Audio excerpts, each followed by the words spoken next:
Hi guys, today I will show you how to replace your FOB battery at your Porsche Panamera 4th generation.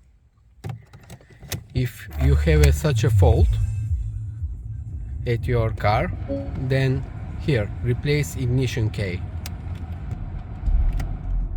You will have to replace your FOB battery.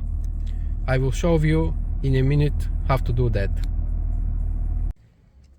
Here there is a locking mechanism. You just have to push it and push the button forward.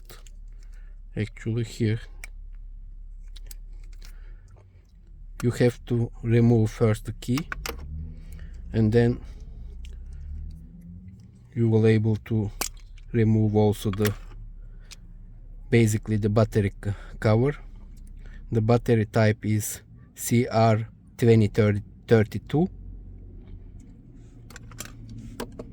and you have to put the replacement battery.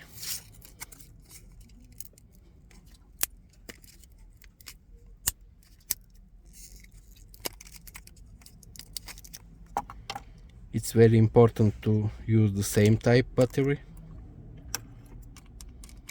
Again, the order is vice versa, and that's all.